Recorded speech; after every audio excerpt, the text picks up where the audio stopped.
অবশেষে হাসপাতালে কিছুটা সুস্থ হয়ে ফেসবুকে একটি আবেগঘন স্ট্যাটাস দেয় তামিম ইকবাল।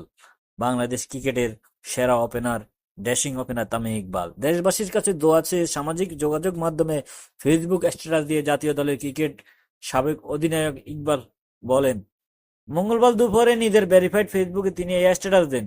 তিনি বলেন, ২ বছর আগে এই রোজার সময়ে অনুপমের কাছে গিয়েছিলাম। সেদিন জানতে পারলাম অনুপমের বাবা ৪ বছরেও হার্টের অপারেশন করতে পারেননি।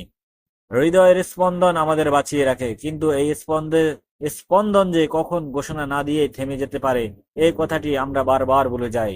গতকাল দিনটি শুরু করার সময় আমি কি জানতাম আমার সঙ্গে কি হতে যাচ্ছে? তিনি আরো বলেন, আল্লাহ তাআলার অশেষ রহমত আর সবার দোয়ায় আমি ফিরে এসেছি। আর সৌভাগ্য আমার, এই বিপদের সময় আমি পাশে পেয়েছি কিছু অসাধারণ মানুষকে, যাদের বিচক্ষণতা ও আপ্রাণ প্রচেষ্টায় আমি এই সংকট কাটিয়ে ফিরে এসেছি। তামিম ইকবাল বলেন, কিছু ঘটনা আমাদের বাস্তবতা মনে করিয়ে দেয়, জানিয়ে দেয় যে জীবন আসলে কতটা ছোট। আর এই ছোট জীবনের আর কিছু করতে না পারি, সবাই যেন একে অপরের বিপদে এসে পাশে দাঁড়ায়।